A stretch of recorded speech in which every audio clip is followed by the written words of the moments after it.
जुए की भी अपनी एक फितरत होती है। तुम कितना अच्छा खेलते हो इससे कोई फर्क नहीं पड़ता, रुकना कब है ये सबसे जरूरी है।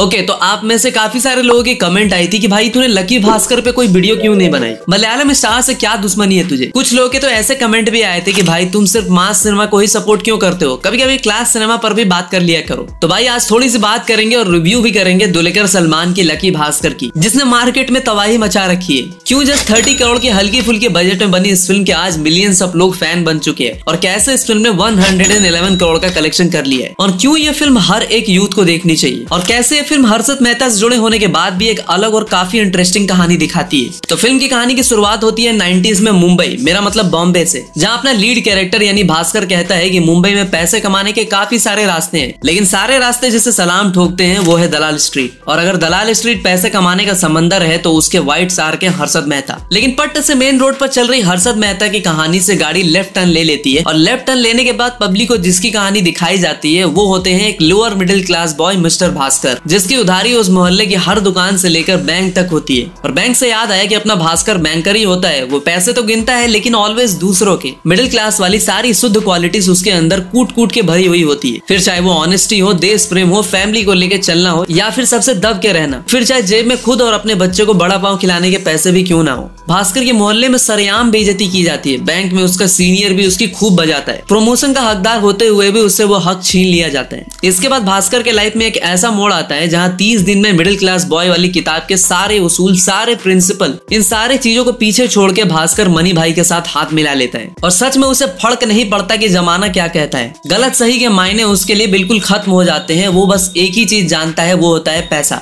अब ऐसा क्या होता है कि सरल संस्कारी बालक भास्कर, जिसकी जेब में 10 रुपए भी नहीं होते, वो 100 करोड़ से ज्यादा की वेल्थ एक छोटे से बैंक एम्प्लॉय होते हुए भी कैसे बनाता है। हर्षद मेहता से उसके तार कैसे जुड़ते हैं, और वो स्कैम करके भी कैसे बच जाता है। अनलकी भास्कर कैसे अपनी किस्मत लिखता है और बनता है लकी भास्कर। अब इसके लिए वीडियो तो तुमको ये फिल्म देखनी पड़ेगी। फिल्म की पॉजिटिव एस्पेक्ट की बात करूँ तो 2 घंटे 17 मिनट की ये फिल्म है। ये फिल्म ऑडियंस को नमक की तरह खुद में डिसॉल्व कर लेती है, आप बिल्कुल ही भूल जाते हो कि आप कोई मूवी देख रहे हो। दूसरी सबसे इंपॉर्टेंट बात की एक लोअर मिडिल क्लास फैमिली की कंडीशन को बखूबी दिखाती है, जैसे वो खिलौने वाला इंसिडेंट, उससे बिल्कुल ही मिलती जुलती चीज मैंने भी अपने चाइल्डहुड में खुद देखी है। स्टॉक मार्केट से पैसे कमाने के बाद भास्कर का सडन ट्रांसफॉर्मेशन को काफी सही तरीके से पोर्ट्रे किया गया है, और कॉमेडी को भी काफी अच्छे तरीके से ब्लेंड किया गया है, लाइक वो मिनिस्टर वाला सीन। एंड भाई once again Dulquer Salmaan nailed it in the character of Bhaskar. बाकी एक्टर्स ने भी बहुत सही काम किया है। वैसे स्टॉक मार्केट से याद है कि 2022 में जब मार्केट कोविड की वजह से करेक्ट हुए बैठा था, तब मैंने भी एक डीमेट अकाउंट खुलवाया था, जिसमें कुछ स्टॉक्स मैंने पिक किए थे, जिस पर आज 180% से 220% का रिटर्न भी है। और मुझे तो मेरे मोहल्ले के एक भैया ने गाइड कर दिया था, और पार्ट टाइम जॉब्स या फिर कुछ कॉल सेंटर्स वगैरह में काम करके मेरे पास जो 30-40 हजार थे, मैंने वो सारे पैसे धीरे धीरे करके इन्वेस्ट कर दिए। उसके बाद से आज तक मैंने खुद यूट्यूब देखकर म्यूचुअल फंड और स्टॉक्स में भी काफी पैसे इन्वेस्ट किए। लकी भास्कर की तरह आई वाज आल्सो लकी कि मुझे यंग एज में ही स्टॉक मार्केट और डीमेट अकाउंट के बारे में पता चल गया। सो अगर आप भी एक डीमेट अकाउंट ओपन करवाना चाहते हो, वो भी इंडिया के टॉप लीडिंग ब्रोकर के साथ, जिनकी मेंटेनेंस फीस 0% है, इंट्राडे डेरिवेटिव्स FNO पर फ्लैट 20 रुपीज की चार्जेस है, जो कि अदर ब्रोकर से काफी कम है। ऊपर से अगर लीवरेज की बात करूं तो 40x का leverage on intraday and 20x on equity.